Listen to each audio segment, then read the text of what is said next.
Let me talk for a few minutes about what I call one man's journey. I want to tell you a story about a man that I know. He was born to an unwed teenage mother and a teenage father who was a drug addict. And they were together about a year, and then they split up. And he was raised by his single teenage mom for a number of years, and then she married again. A man who was very abusive and used this small child as a punching bag, if you will. And through a series of stepfathers and situations in his home, he had an enormously abusive childhood, both physically and emotionally. And when he reached his teenage years, he lived in Southern California in a place called Van Nuys, the pornography production capital of the world. And he discovered pornography.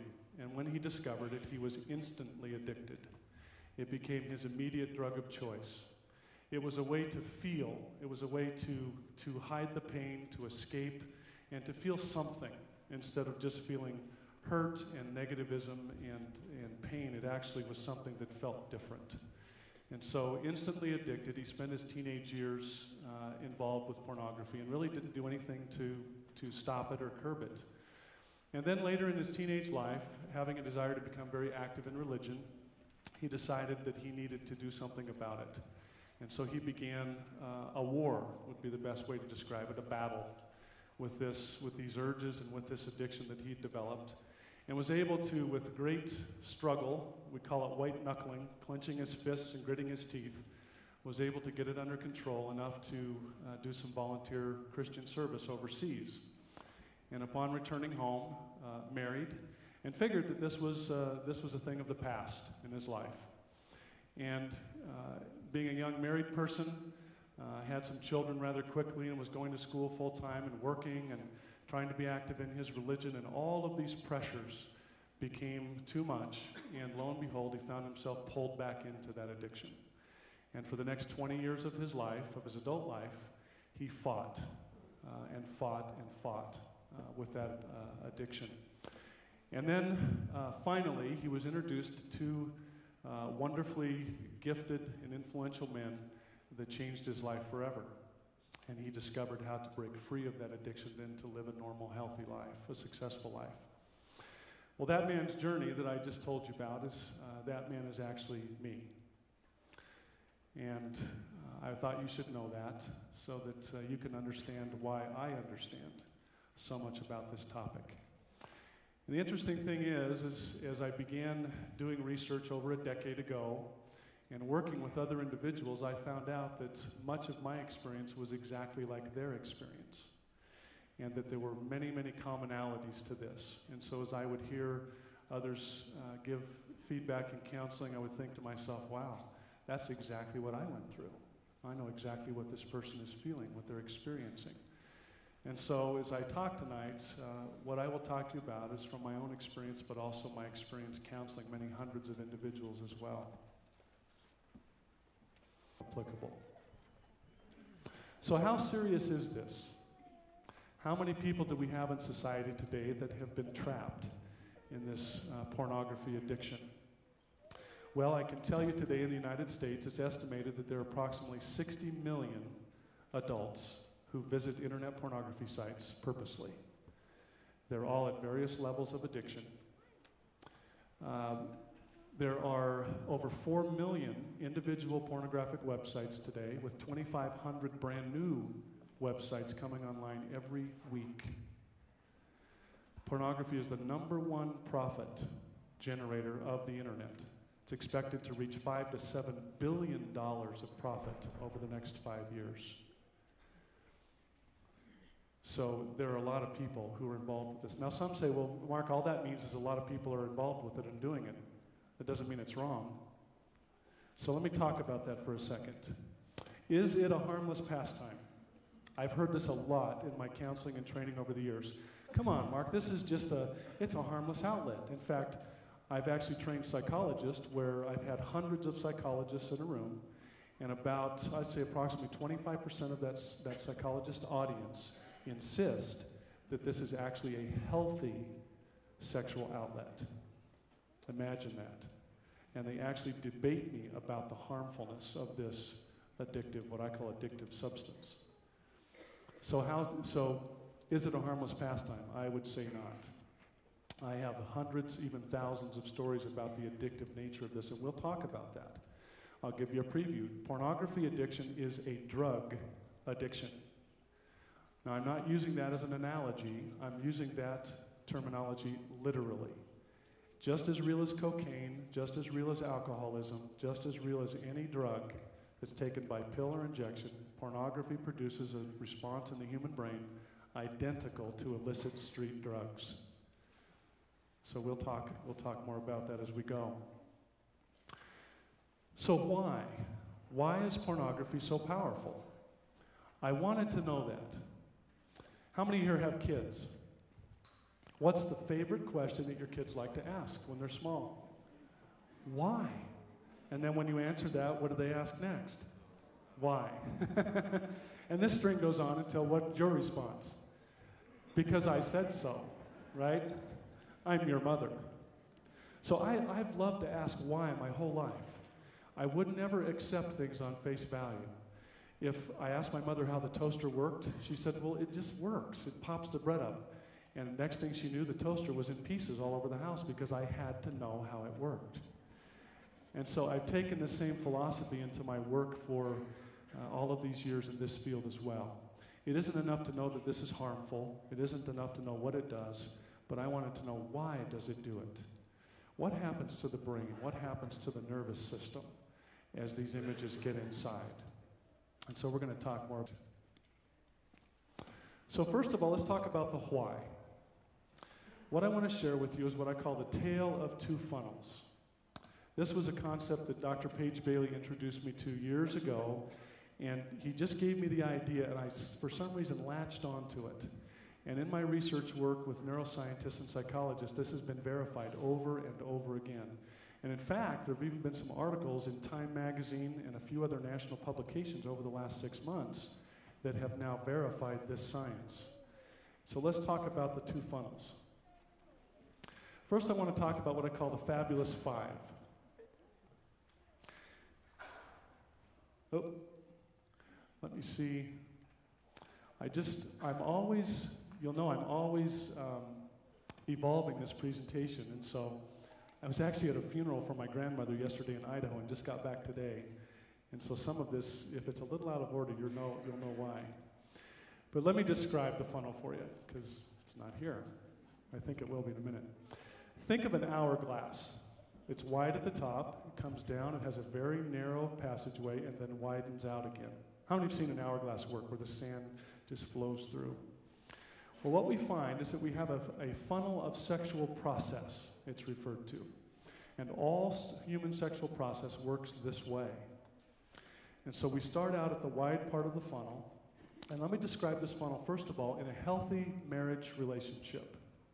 Because what I want you to understand about the funnel is that it was intended by our Creator to be the way I'm going to describe it. This process is good. It's positive. It's beautiful. It's wonderful. It's a gift. And our Creator intended it to be this way. So please know that that's the perspective I'm coming from. So let's imagine we have a couple, a married couple in a healthy marriage. They decide mutually between themselves they want to become physically intimate. As they do that, the brain begins instantly to narrow its focus and to close out the rest of the world.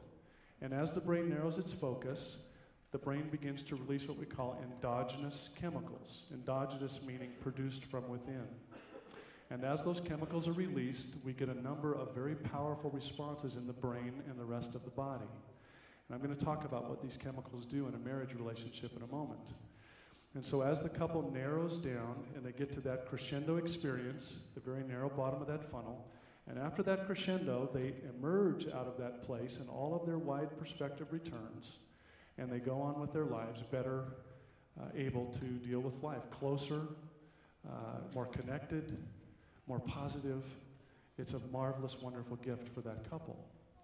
And so let's talk about what some of these chemicals are that are released. And in marriage, I call them the fabulous five. And these are the 5 primary chemicals released in the brain during this sexual process. The first one is what we call dopamine. And what dopamine does is it narrows focus and attention. It just takes the brain and just pinpoint laser focuses its attention on whatever or whomever you're with when it's released. It raises energy levels. It ignores the negatives. This is an amazing thing they found about this chemical. It actually allows you to ignore the negatives of your spouse. How many think that that would be a positive thing? You're just thinking positively. It's euphoric. It triggers feelings of ecstasy and arousal, and it creates a healthy dependency between the couple. They actually become dependent upon each other in a healthy way. And so that's dopamine. The next chemical that's released is called norepinephrine. This is a remarkable chemical. What it does is when it's released, it sears in the brain as if with a branding iron the memory of whatever the experience is where it's present. And so the smallest of details are remembered. The smallest features of each spouse, the smallest details of the experience, it's all locked in and becomes a very solid anchor to that relationship after the experience later on when it's called to memory. And I'm not just talking about the sexual aspects, but the emotional aspects of the experience, the spiritual aspects, all of the things that come to that are locked into the brain's memory by this norepinephrine. Testosterone, of course, in both male and female, is the hormone that produces positive energy and well-being and sexual power. And then this one is perhaps the most remarkable, and they've just barely begun to understand this. Oxytocin. How many here have heard of oxytocin? They call this the cuddle chemical. The reason they call it that is they've discovered that when a mother holds her newborn infant, she releases oxytocin that bonds her to her new child powerfully. They've also found that when the father holds his new child, that the father releases oxytocin as well, binding him to his child. Imagine the power of that. Well, they've discovered that in sexual process, oxytocin is also released. So binding that couple, man and woman, together in a powerful, powerful way. The same kind of power that binds a mother to her infant. Think of that. And then after the crescendo experience, the brain releases serotonin. It's what we call a natural Prozac. And so you feel calmness. There's a relief from stress. There's a great feeling of satisfaction at that point. And so we call this the Fabulous Five. And so imagine this in a healthy marriage relationship. How many here would agree that this is a gift? It's a tremendous gift, and it has tremendous power. A lot of people don't understand how this works. They just know that it does. And what this is designed to be is a crescendo of all things. So here's what I mean by that. When a married couple come together to go through this process, and they reach that crescendo experience, what they bring to that experience, not only this flood of these natural brain chemicals, but they also bring to the experience all the things they've shared together in life. The changing of the diapers, the paying of the bills, the running here and there, the careers, the kids in school, all of the holistic life experience comes to that crescendo experience. And it's a culmination of all they have shared together. And because it's that, it's very healthy from a brain chemistry and body physiology standpoint. So, there it is. There's the funnel. And so you see the wide part at the top, and then the crescendo at the narrow part of the funnel, and then back to the wide perspective. And so as a couple come through that crescendo experience and back, and when their perspective returns, they are better equipped to be successful in every aspect of life because of the experience and to go forth together. And that is how it was designed to work. Now, what happens if we take the funnel of sexual process, we take it out of a marriage relationship, and we now move it into pornographic process or illicit sexual process? What happens?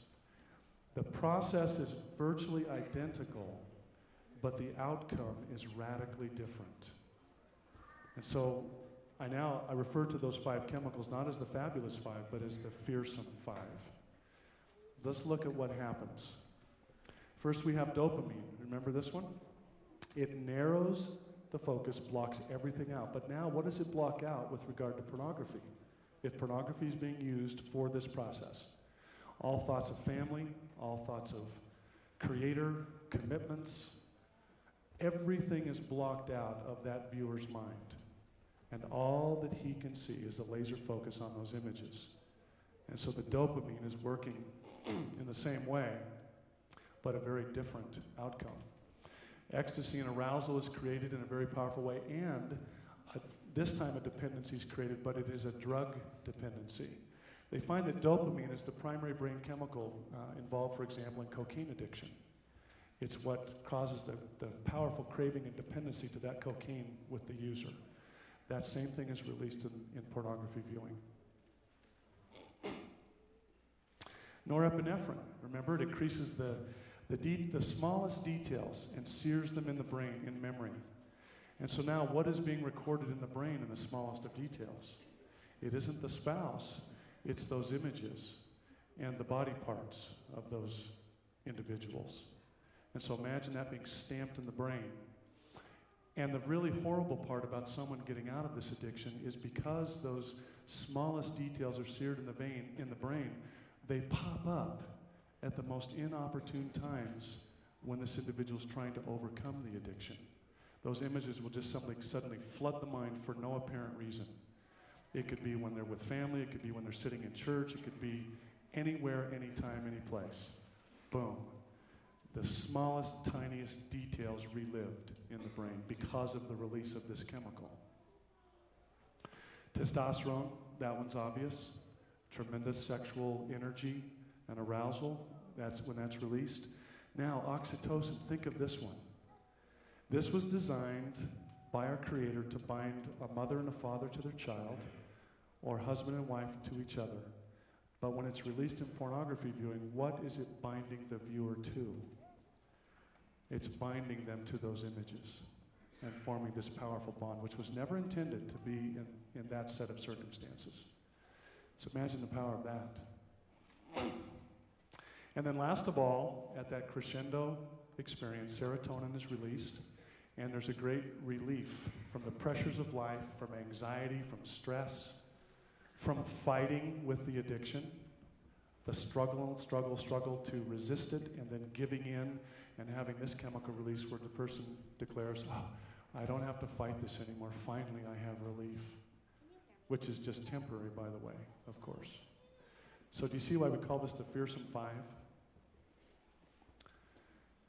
The other thing with regard to pornography is that in addition to these chemicals being released as they would in normal sexual process, you have an additional flood of these chemicals being released on top of everything I've just described.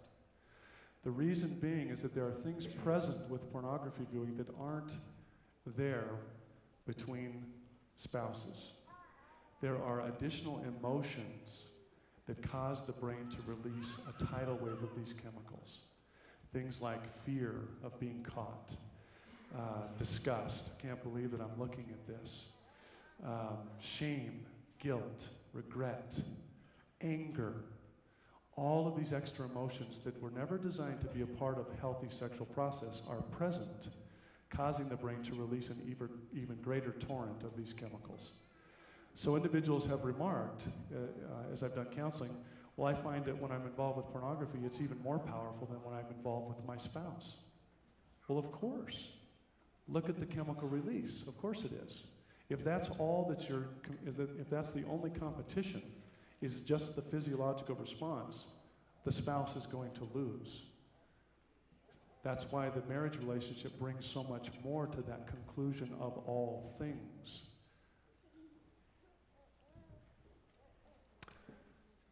So in the narrowing of pornography in the funnel, all of those chemicals are released, the crescendo experience is achieved, and then when the individual comes out of that narrow place, now instead of being better equipped to face life, being bonded and united and ready to go forward, now all of a sudden you have what we call the hopeless dialogue. What in the world have I done? What was I thinking? I can't understand where I spent the last 5 hours. All the perspective comes back. And the guilt and the shame and the regret, the self-hatred, it all sets in. What do you suppose it causes the individual to often do under that kind of duress? To go right back and go into the top of the funnel and repeat the process all over again in order to escape. And it becomes a vicious cycle, around and around. So there's only one safe place to experience the funnel. Where is it? Marriage. It's the only safe place for the funnel experience. Why?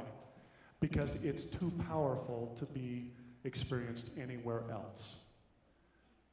And people say, well, come on, well, why is that? Well, do you want a simple explanation? Because our Creator made us that way. Period. Deny it, fight it, do what you like, but it's a fact. It is too powerful outside of the marriage relationship. You cannot control it. The second A is it's affordable. Pornographers give much of this away absolutely for free. Because, of course, they hope that if they can hook someone, they have a customer, a paying customer for life. The third A, and this is one of the most powerful in this religious community, and that is it's anonymous. So the individual doesn't have a hangover, they don't have tobacco on their breath, needle marks in the arm. No one really knows that you're using this as self-medication. It's secret. So you can maintain your outward reputation and appearance while still having this powerful drug as a way to escape. It's anonymous. And last of all, it is aggressive. It is aggressive. I have people tell me, well, I would never look at that, neither would any of my family. So what's the problem? The problem is it's looking for you. Pornographers are predators, and they try to expose in any way that they can. How many here have ever received an email that you thought was innocent and you opened it and it was pornography? See the number of hands? Hey, haven't heard from you in a while. Oh, click, pornography. So it's aggressive. Take those 4 A's and apply them to any addictive substance you know of in the world, and you tell me what would happen to addiction rates. And the last one here is called the bite. How many here know what a bite is in computer language? It's a little teeny bit of information that when it goes into the computer system, it tells the whole system what to do. Well, Leo years ago developed this thing called a bite. This was a major help to me and to those I've counseled with addiction. And we'll talk more specifically about this in a few minutes, but let me tell you how the bite works with regard to getting closer to family members. If you have something to write with, I want you to take out your pen and your paper, and I'm going to help you create a bite right here tonight on the spot. It'll take us about 4 minutes to do a bite. So get your paper ready.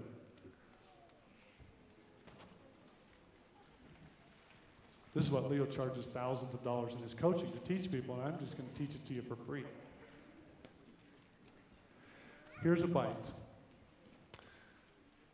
Okay, I want you to think of, if you're married, I want you to think of your spouse.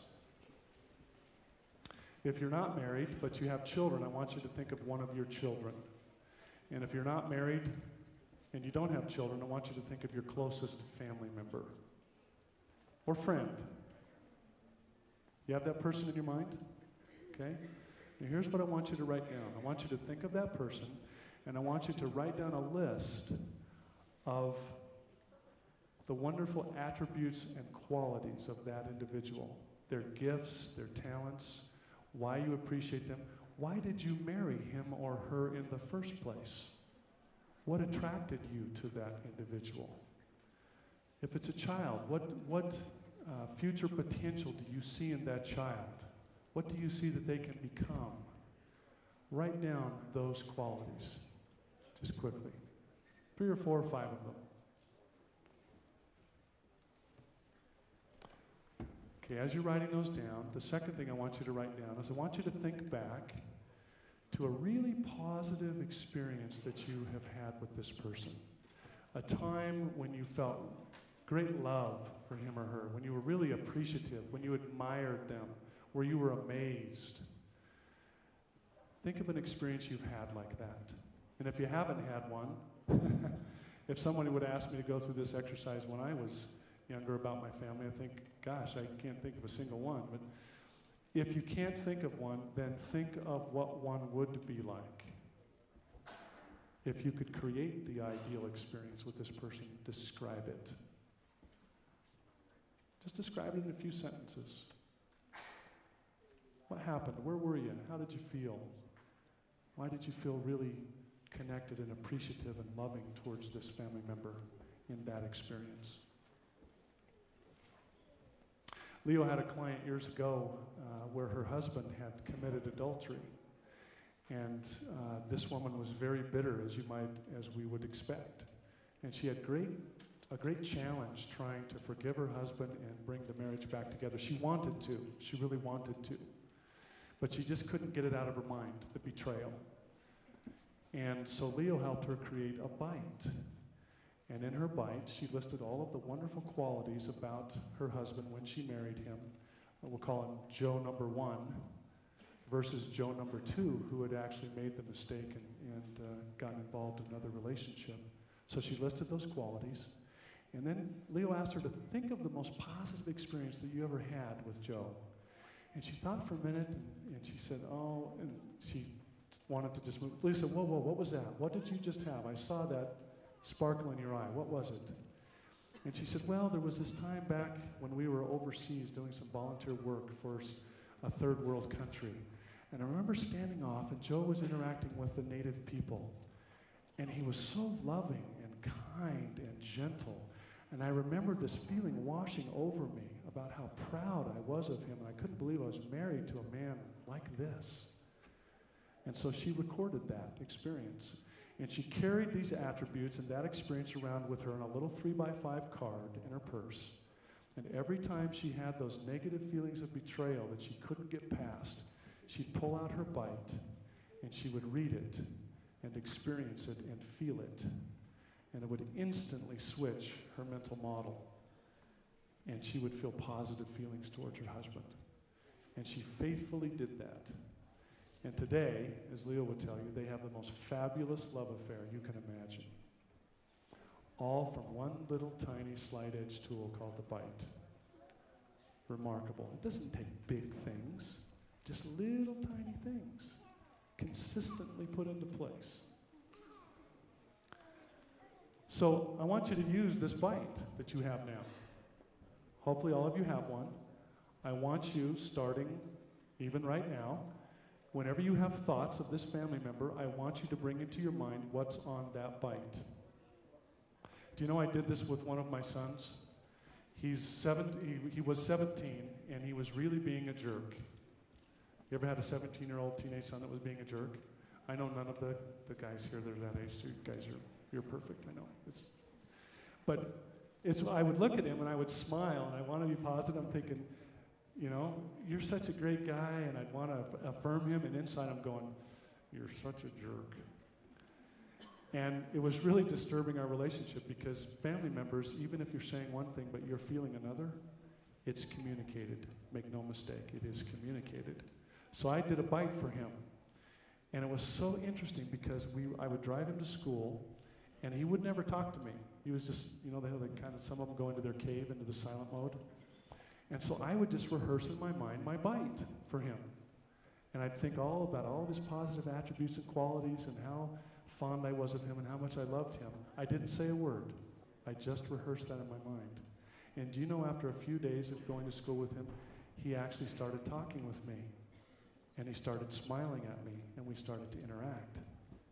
He never knew that I was employing that bite. Very, very powerful stuff. So I recommend that bite to you. You've got it now, so I recommend that you use it.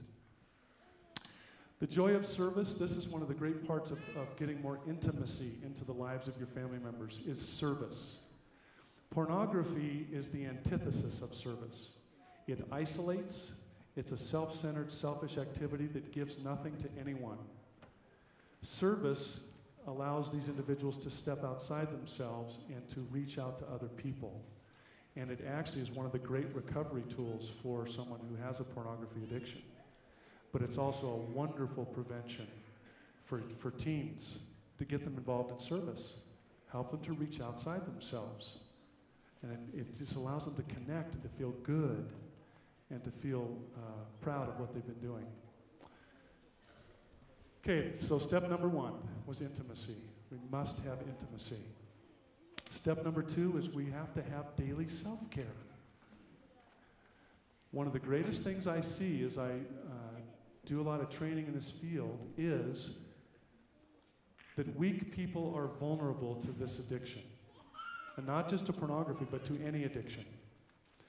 When we have an individual who is weak spiritually, weak emotionally, weak physically, they're not taking very good care of themselves, they are vulnerable to these influences, to these self-medication choices.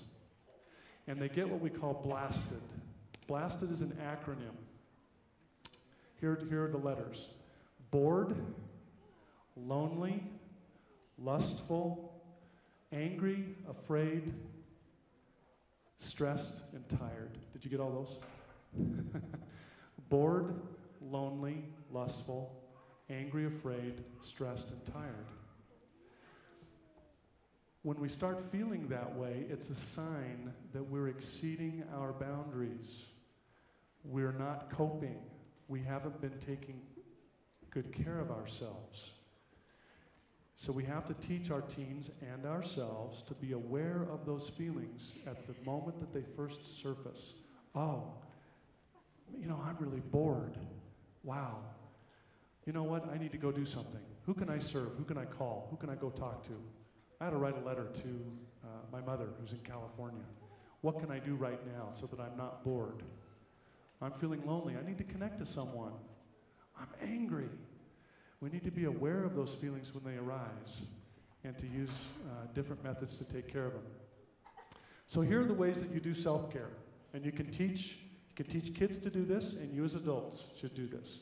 It's what we call the daily self-care routine. The daily self-care routine. And we've taught this to surgeons and Marines and people in prison. I mean, across the board, this works. And it's it takes 30, 40 minutes in the morning, or if you absolutely can't do it in the morning, you just refuse. And Leo will tell you that it has to be in the morning, but some of us do it at night. It's just a 30 or 40 minute routine. Here's what it is. First of all, you have a spiritual connection of some kind. That might mean for you reading something inspirational. It might mean praying. It might mean reading scripture. Whatever it is, something that is a powerful spiritual experience for you, just take 5 or 10 minutes to engage in that. That's it. Just 5 or 10 minutes to strengthen yourself spiritually. Because they have that spiritually weak people are vulnerable to addiction. And I didn't say religiously weak people. I said spiritually weak. So it doesn't mean that you have to go to church to do this. It's whatever powerful spiritual reinforcement is to you. Take a little bit of time each day to do that. Secondly is you need to have something for your emotional health. We tend to press our emotions down. We tend to keep a lid on them. We don't have time to deal with them. We as guys are especially good or bad at this, whichever way you want to look at it. Guys don't want to express their emotions. We just press them down and we think that they'll go away. But they don't. Emotions always find a way to express themselves, especially negative emotions. How do they do that? Well, we know from the studies now through health problems. In fact, the head of Harvard's cardiology department said that 80% of the heart patients he sees, the cause of their heart problems, the number one cause, is their unresolved stress levels. Pent up, pressed down emotions. So we need a healthy way to release these emotions. The best way I know is what we call feelings journaling. How many here keep a journal? Now, feelings journaling is not, I came, I saw, I went, I did. And for you teenage guys here who are suddenly freaking out because we're talking about feelings journaling, okay? Is it pink? Does it have little flowers on the cover? And it's got a little lock, and I have the key around my neck? That isn't what it is. Feelings journaling, if you want to know, from a neuroscience standpoint, actually neuropsychologists are calling this the most powerful experience that you can take the brain through, next to the spiritual. Here's what feelings journaling is. It's just a time that you take. Morning time is best, but you could do it at the end of your day. You just take a few minutes to let out the most dominant feelings that you're having, whatever those dominant emotions are. If you're feeling angry, you write it out. Just write down whatever you're feeling. If you're feeling ecstatic, write about it. If you're feeling lonely, if you're feeling frustrated, if you're mad at somebody, write it out. Just get it all on paper. Don't worry about grammar, don't worry about spelling, don't worry about any of that. Just get it out. This does three things. It purges the negative emotions. It gets them out so that you are picking the time, the place, and the method for getting those negative emotions out instead of those emotions picking the way they express themselves, like with a heart attack. So you're choosing that setting. It also crystallizes your thoughts. I used this, when Leo taught me this all those years ago, I found that when I feelings journaled, two things happened. If I had a really tough thing I was frustrated about or I couldn't find a solution to it, or I was just worried about it, I would start writing. And by the time I was done, I either had the solution where I said, whoa, I know what to do. What in the world was I so upset about? One of those two things would happen just from writing it down. See, I was taught as a kid, you don't express emotion. Because if you expressed emotion, you became the center of attention in my home, which was the last thing you wanted to be. So you learned to just shut it off and shut it down and just go away. So I had a really hard time with pent-up emotions. But journaling just lets it all out. So you get rid of the negative feelings, you crystallize your thoughts, and the marvelous thing that happens is I found that I started to receive inspiration. Thoughts would come into my mind where I go, whoa, where did that thought come from? That's pretty cool. And I'd write it down and go, that's just exactly the solution I was looking for. So I'd get inspiration when I would do it. This little tiny simple thing, 5 minutes in the morning, 5 minutes.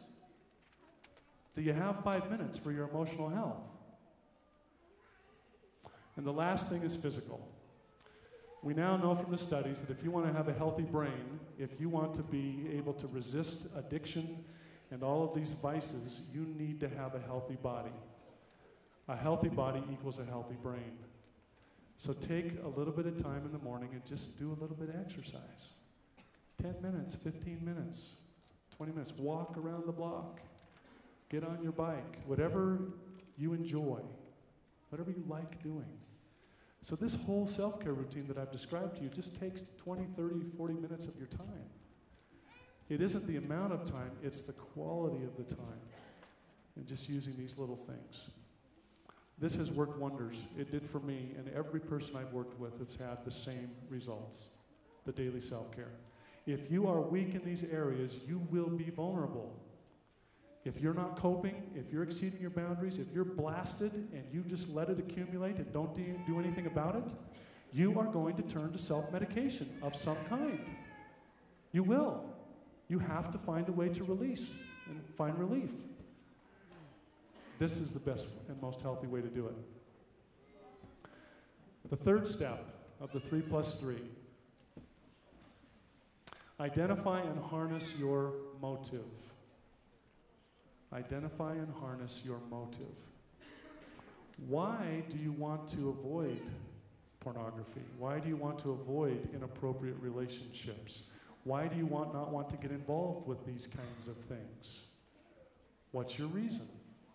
You know, we tell kids, we tell teens, don't you dare do that. Don't you get involved with that. Do you know that you have the risk of getting one of 23 different sexually transmitted diseases? Do you realize that? And do you realize if you get involved with these things, how disappointed your mother and I will be? And we think we're motivating these young people by saying these things. That's negative motivation. It's negative reinforcement. And while it has an effect, it cannot compare to helping that young person develop a powerfully positive motive. Their motive, not yours or mine. So let me take you through a little exercise about how to help a teenager develop a motive for wanting to not be involved with pornography, for wanting to wait until marriage to express this sacred gift, and also how you can have a motive for yourselves as well. How many here have ever seen a motivated teenager? You ever seen one of those? It's one of the most remarkable things I've ever witnessed in my life. And I've seen it with all of my teenage sons as they've gone through those years. Here's a kid that you can't get him up in the morning to save your life. The alarm clock goes off with the highest obnoxious buzzing you could get. You pour ice water on them. You yank the blanket off. And they are stone dead. And then suddenly one morning, the teenager is up at 5 o'clock with no alarm, dressed, out the door, and you're thinking, who was that? What happened? The teenager had a motive. They were so excited, so committed, so passionate about whatever that was they got up for that they went. They did it. This is the kind of motive we need to get these young people in touch with regard to these sexual issues. So here's how you do it. You take your teenager through a journaling exercise. And Leo's smiling because feelings journaling is Leo's favorite tool. Right, Leo? He says it's the most important thing I teach. And I agree with him. So here's the journaling exercise you take a teenager through. And in fact, if there's any teenagers here who have something to write with, I want you to go through this exercise as I describe it. You ready? I want you to imagine in your mind, if you want to close your eyes and see this, that would be great. Imagine in your mind the ideal, perfect person that you want to marry. Now the girls are thinking, hunk. I'm not just talking about physical, but what is this person like? Physically, spiritually, emotionally? How will this person treat you?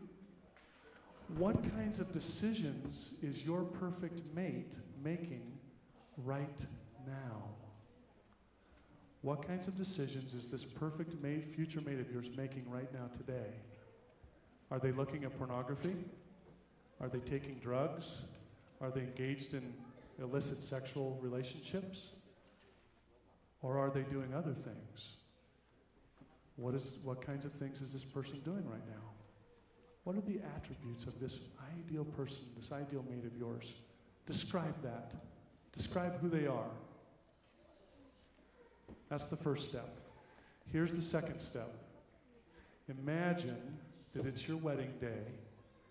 The day has arrived, and you're standing looking across at this perfect mate of yours, and you're looking in his or her eyes, and as you're looking in his or her eyes, you think to yourself, I actually saved this special gift for this person.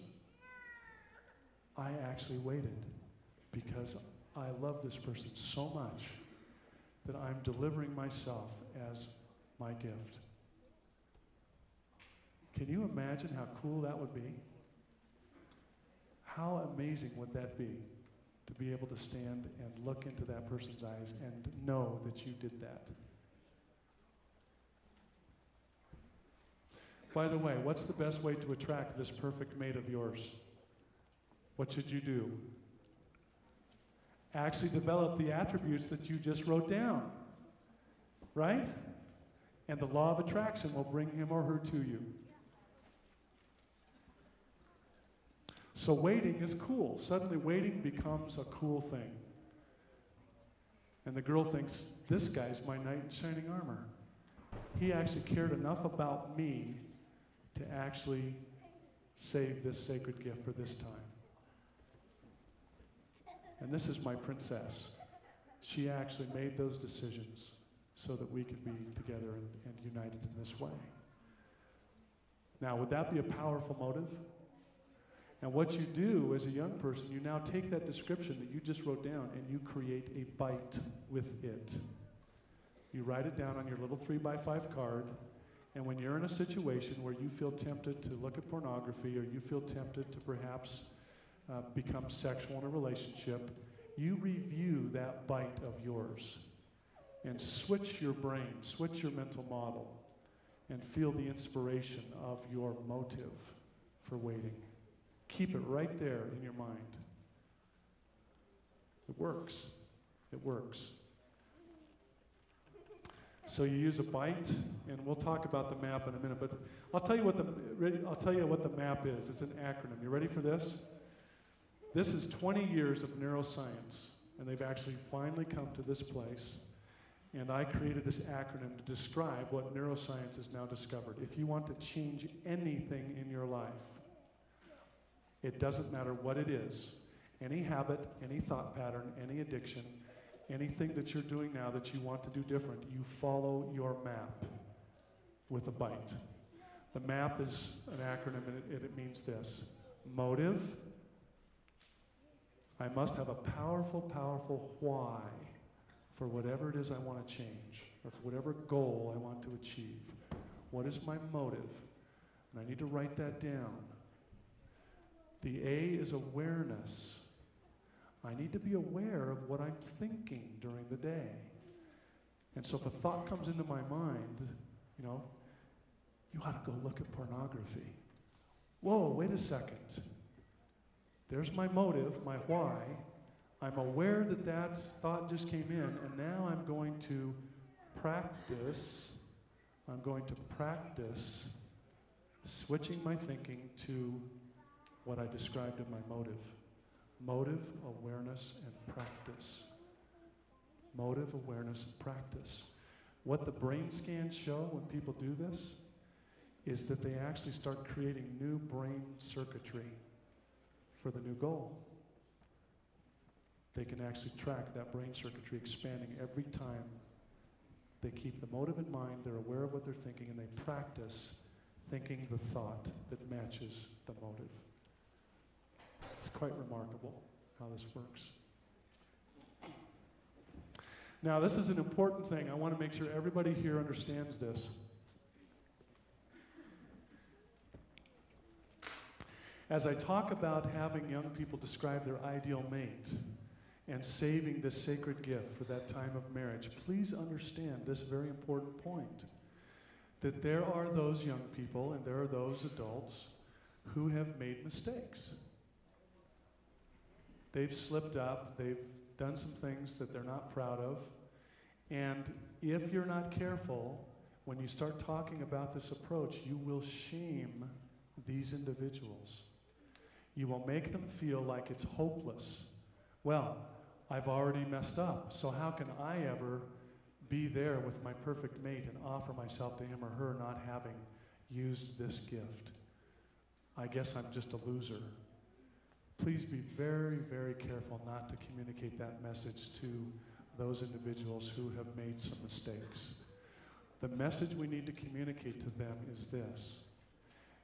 While you may have made mistakes in the past, the important thing to focus on is moving forward from today, going forward from right now, so that in the future, as you're standing looking in the eyes of that perfect mate of yours, you can say to yourself, I remember the day that I made that commitment, that from that day forward I would make this choice. And I feel so good about what I did from that moment in time to now. Help those individuals start now and move forward. Leave the past behind. So please don't shame those people. Very, very important. So without these first three, the next three we're going to talk about have very limited success. But the next three are where most people focus their attention with regard to this problem. So here they are. Step number 4, tell the truth. We need to tell young people the truth about sex. We need to have open, healthy, non-shaming communication. When my parents talked to me about sex when I was a teenager, it was always shameful. It's dirty, it's bad, it's evil. Someone would come on the television set in a low-cut top, and my mother would absolutely freak out. Oh, I can't believe it. She would just rant and rave and just go crazy. And so I learned as a teen that this is really dark, bad, evil stuff. And what do you suppose happened when I reached puberty and I began having those sexual stirrings? How do you think I felt about myself when I started having those feelings? I felt like I was bad and that I was evil because I'd been taught that's what those things meant. So we have to be very careful to have open, healthy, non-shaming communication with our kids about this topic. And if you haven't nurtured intimacy with that child, if you've neglected that connectedness, how effective do you think you'll be in having these open, non-shaming communication sessions? You won't. They won't listen to you. So we need to make deposits to that emotional bank account before we try to get into these serious issues. Talk about the tale of the two funnels. I've had such great success training teens when I talk about the funnels. Because they say, wow, I actually get it. I've been told my whole life to stay away from this stuff, but now I know why. Whoa, there's a science to this. There's stuff going on in my brain. So talk openly about the truth, that there's no such thing as safe sex. That is one of the most flawed messages you'll ever hear. There are over 23 sexually transmitted diseases today. Condoms protect marginally 2 or 3. But that's not the safe sex I'm talking about. There is no such thing as safe sex when it comes to the heart and to the mind and to the spirit of that individual. You cannot engage in this powerful funnel experience and not do damage to the brain and to the soul and to the heart. There is no such thing as safe sex outside of marriage. That's what I mean when I say safe. You know, Hollywood portrays this stuff, pornography portrays it in a certain way. We need to show our kids that that's not how it works. The way Hollywood and pornographers portray sex is all wrong. It's dead wrong. And we need to show them that it is a beautiful, sacred, wonderful gift to look forward to. The fabulous five and what it will be in your marriage relationship. So that a young person says, why in the world would I take this that Hollywood and pornographers and some of my peers at school say I should do? Why would I sacrifice that for this incredible, amazing gift to look forward to? What a ripoff. No way. I'm not going to give up that for this. It's not worth it.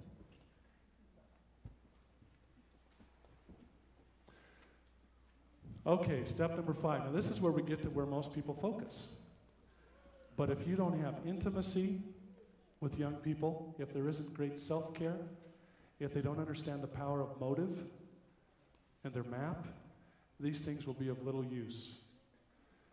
But we need to look at shutting down the gateway to illicit sex and porn addiction. Does anyone know what the gateway is? It's sexualized media.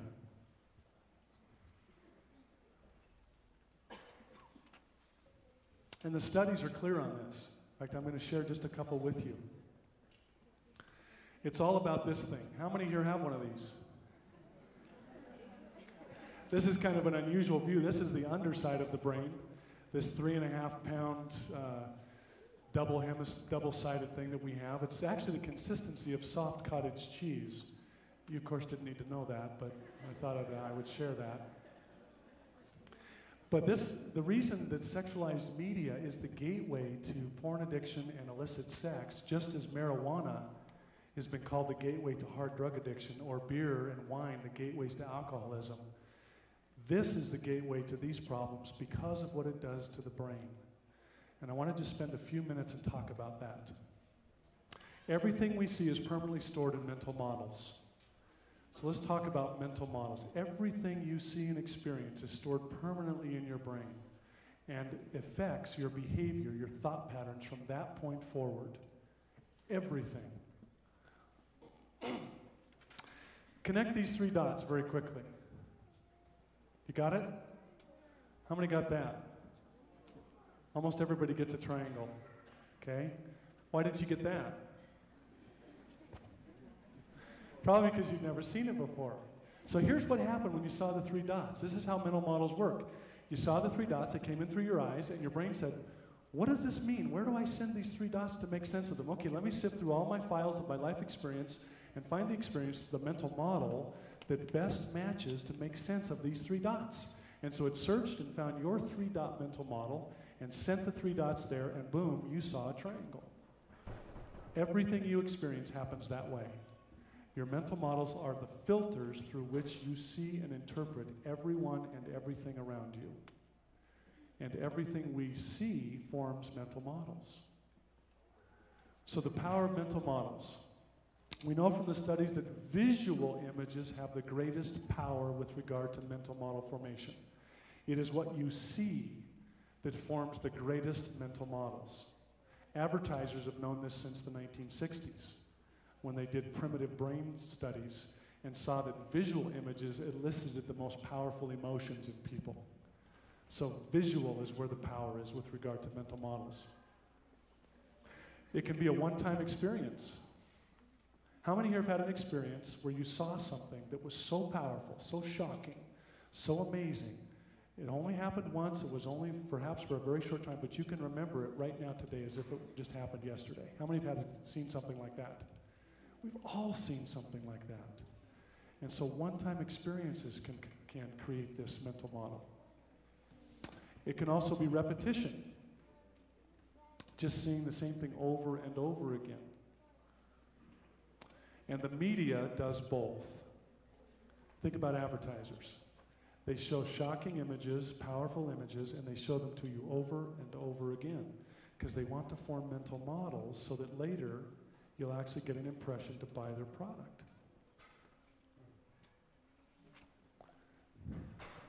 So here's the media success formula. You ready? Here's why the media succeeds. Here's why pornographers succeed. Visual images that have the greatest mental model forming power, plus the power of the funnel. Do you remember the funnel? The fearsome 5. You combine visual images with the brain going through the fearsome 5 release, and you have sex cells. Sex cells. They are tapping into the most powerful physiological experience the human body is capable of. They're trying to mimic what was created for the marriage relationship. That's why it sells. Imagine the power of that. Now, the reason this is so important with regard to young people is because of what we now know about the adolescent brain, a young person's brain. Let me just share this with you. This has come out in about the last 6 months. What we know from the studies is that when you see a visual image, when any of us sees a visual image, it actually immediately goes to the emotional center of the brain, the limbic system. That's where your emotional memories are stored. That's where you have gut reaction, you have desires, passions. Before the frontal lobe logic centers of the brain even know what's happened, that visual image has already been stored in the emotional brain. And then the logic center says, whoa, what is that? Oh man, I don't want to see that. Click with the remote.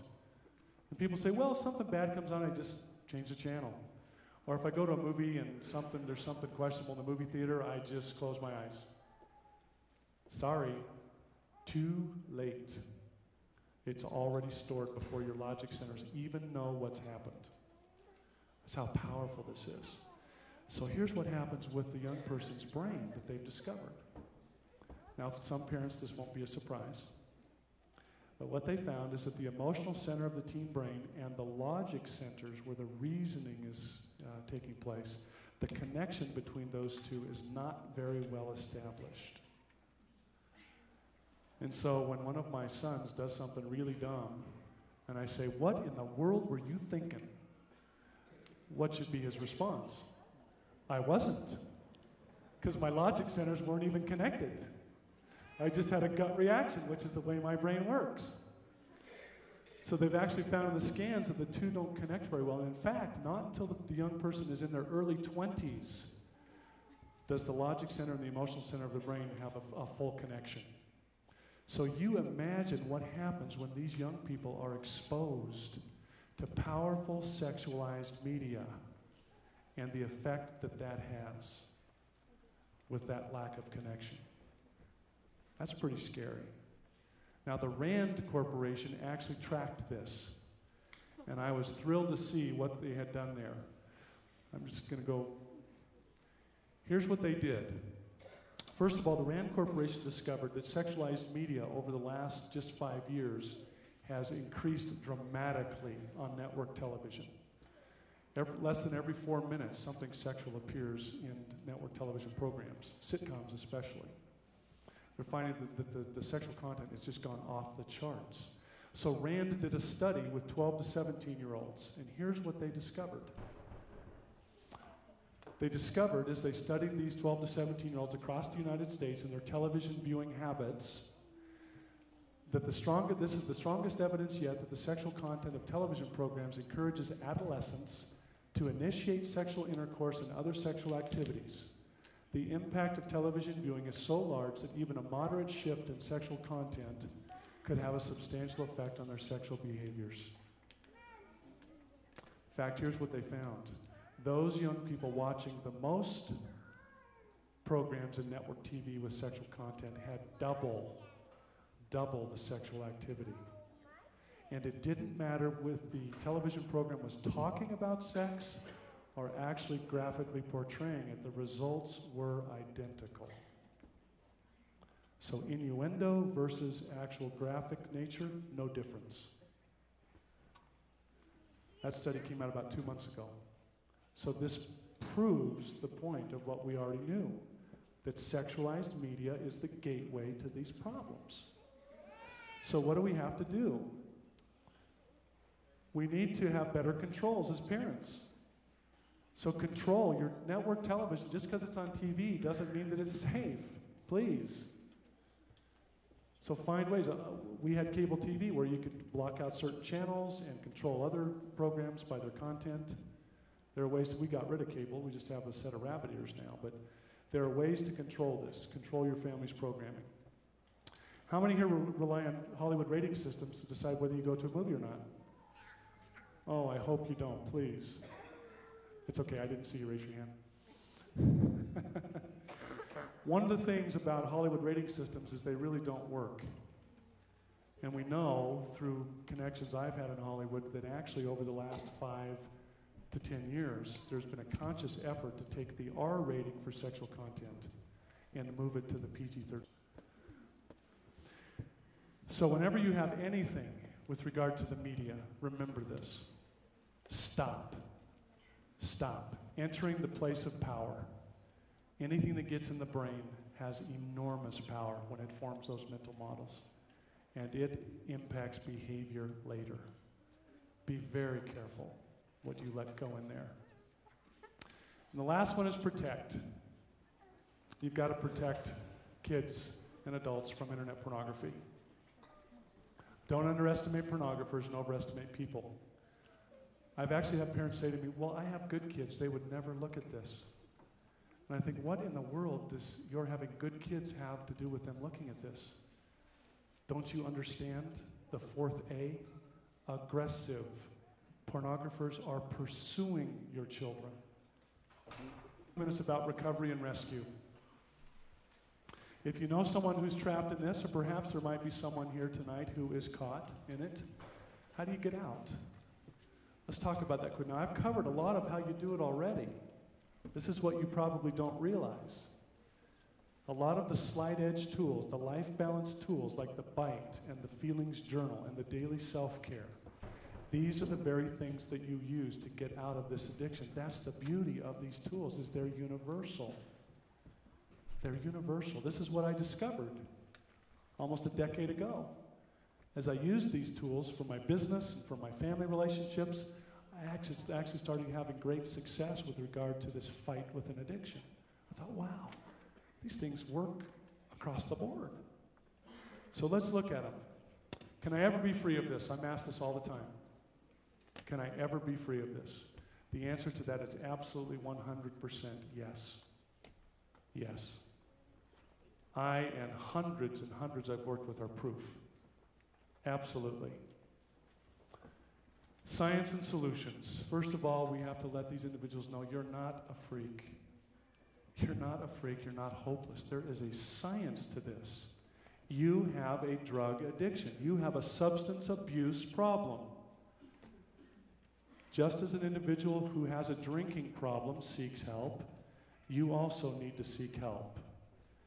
There is logical, rational reason behind this. Pornography addiction is not about sex. How many are confused by that statement?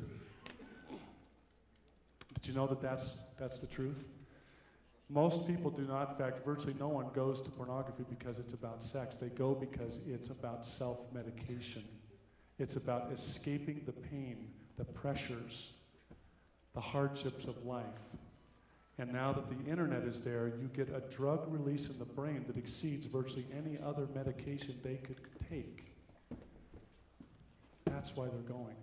Self-medication. We've got to get to the cause. Why is this individual seeking out pornography in the first place? Why are they going there? What is out of balance in their life?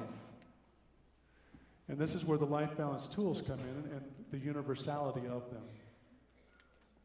So first, we want to help this person understand, how did I get here? How did you get this addiction in the first place? What we find is most people start out because they were curious. They were curious, they started looking at pornography, and it was exciting. Think of the drug release. Of course it's exciting. That's a chemical hit at a very high level. So that's how they start. But they have no idea, and I had no idea as a teenager. I didn't know the power of what I was getting involved with. I was clueless. And all the people that I work with and counsel, they didn't know when they got involved what they were headed for until it was too late. So it starts out with curiosity and excitement, then it turns to self-medication. They find that this is a great way to escape all the pressures of life. I hit a button, it doesn't cost a thing, and no one knows I'm doing it. What could be better than that?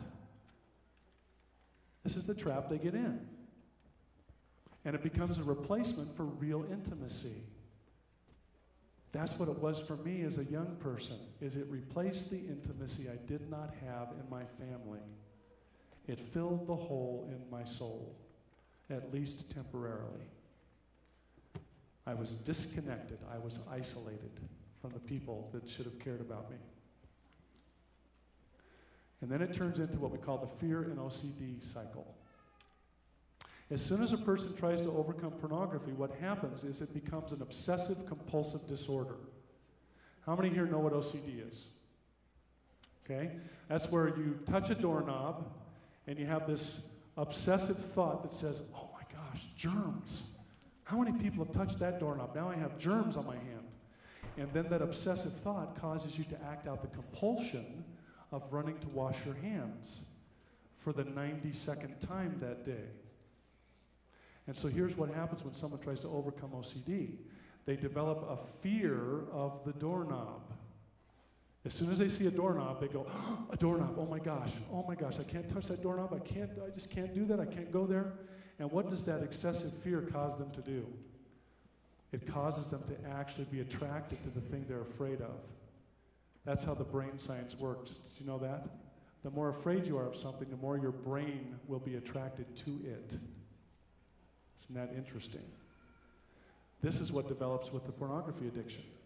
The person trying to overcome it becomes afraid of the stimulus. They're in the grocery store checkout line. They see Cosmopolitan magazine with a scantily clad woman on the front cover, and they go, oh no, oh my gosh, I saw that. Now it's going to be in my mind, and I'm going to be fighting it for days. Oh! And they clench their teeth, and they make their hands into fists, and they start the war. And eventually what happens? They can't keep the fight up forever.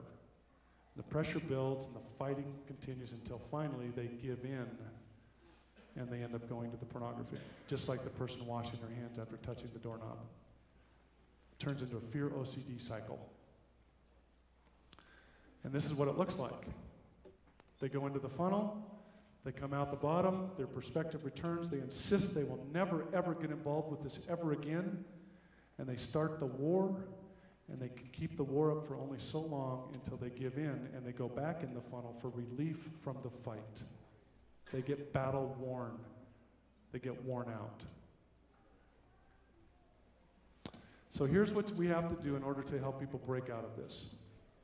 And again, this is the slight edge of recovery. It's the slight edge of rescue. Just a couple of simple little things. The first really simple thing is this one. We have to help these individuals come out of their isolation and secrecy. They have 3 flawed beliefs. I had these flawed beliefs. You want to know what my beliefs were? I'm a bad and unworthy person. I'm horrible. If anyone ever found out that I have this problem, they could never love me or accept me under any circumstances. And number 3, if it weren't for this drug, I couldn't cope with my life. I couldn't cope with the pressures of life. Imagine having those 3 flawed beliefs that you're convinced are true. So what is your greatest fear? You fear it worse than death. Someone finding out that this is your struggle because of those flawed beliefs. So people say, God and I can work it out. I tried this for 20 years. If I pray enough and read my scriptures enough, stay on my knees long enough, eventually I will beat this. And the reason God and I could do it just fine by ourselves is because that meant I didn't have to tell anybody else. Because my shame was so intense and my fear that if anyone found out I was finished, it was over. Willpower isn't enough. I cannot stress that strong enough. Willpower is not enough. Telling someone who's caught in this, why don't you just quit looking at it? That's as helpful as telling the alcoholic, why don't you just stop drinking that liquid? It's lunacy. So this person's got to disclose and get help. They've got to tell someone. They've got to tell someone.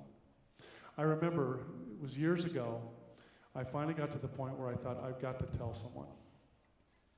And it was a religious leader. And I was so ashamed that I couldn't tell him. The only thing I could do is I found a book on addiction, and one chapter in the book talked about pornography. So I highlighted in yellow all the places in the book about pornography, and one day I gave it to him at a church meeting. I said, will you read this, and then I want to get together with you and talk about it. That's as good as I could do to actually disclose. So he called back a week later and said, I'm ready to meet with you. So I went in to meet with him, and he said, what exactly is this about? And he looked really worried. And then I was able to tell him, and he breathed out a big, long breath of relief and kind of sank down in his chair. And he said, oh, I'm so relieved. He said, I thought you had found out about the horrible pornography problem I had in my earlier life, and you'd given me this book to help me.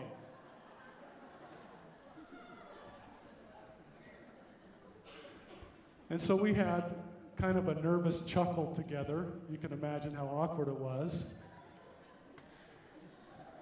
And that was such a great help to me because in that instant, because my respect for that man was not diminished, but my respect actually increased, I then reflected on myself and thought, if that happened in my attitude towards him, maybe I'm not finished when others find out about myself. That was a big revelation for me to see what happened with my attitude towards that man. So we've got to help him disclose. Here's the slight edge of recovery. There are 3 easy steps. We need to help these individuals understand about true sexuality and intimacy. We've already talked about that. What was intimacy designed to, what was the sexual process designed for? How does the funnel work? It's a good, wonderful, beautiful thing to be experienced in marriage. We've got to break them out of the flawed beliefs that pornography and Hollywood, the mental models that have been created. They need daily self-care. This is critical. My self-care was horrific. No one ever taught me how to do it. Until Leo Widener became my life balance coach, I didn't know what self-care was. What do you mean self-care? I get a cut, I put a Band-Aid on it, self-care? I had no clue. So we have to teach self-care. If you're weak, you cannot break out of this addiction. You can't do it. So spiritual, emotional, and physical self-care. Feelings journaling, critical for this person. Imagine getting all that negative stuff out, all the shame out. By the way, feelings journaling, I know Leo would make sure that I mentioned this. One of the things to remember with when you feelings journal, very, very, very important, is that it is for your eyes only. No one else must ever read your feelings journal entries. If you have the slightest suspicion that anyone will ever read it, you will not do it properly. You'll write it for someone else to read. And I kept a journal for years that way. And it's pathetic. I sound like some Mormon pioneer coming across the plains. It was perfect. It has no reflection on my actual life whatsoever. Because I was writing it for the people who would read it. So it wasn't cathartic, it wasn't crystallizing, it didn't do anything. Except create some biography that I would leave after I was dead so people would be impressed. Okay, but no therapy. And then teach these individuals how to create a bite. You remember the bite we created for the young people? We also help these individuals create a bite so that when they're confronted with the temptation, the powerful thought to look at pornography, they can use a bite to switch that mental model so that they're not afraid of it anymore. So if they're in the grocery store and they see Cosmopolitan magazine with this woman inappropriately dressed on the cover, they don't go, oh my gosh, and they run away scared to death. We teach them how to confront that image and to answer it with truth. So I'll give you an example of a bite for an individual recovering from this. Oh, I see that woman on this magazine cover. That's not my wife. I don't have sacred promises that I've made to her. That's my sister. That's a child of God. I respect her. What do I wish for her? Well, I wish for her dignity. I wish for her to have happiness, to be cherished. In other words, I'm going to create what that image means. My bite will determine what does that image mean. I confront it, I answer it, and then I say, now what was I supposed to get at the grocery store? And there I go, to the dairy section. When you help individuals do that, what we find clearly over time, and not very long a time, that as they practice doing that, the brain changes. And the individual begins to lose their attraction to the pornography. They actually start to build a brain that no longer prefers it. Motive, awareness, and practice builds new brain chemistry. That's as simple as it is.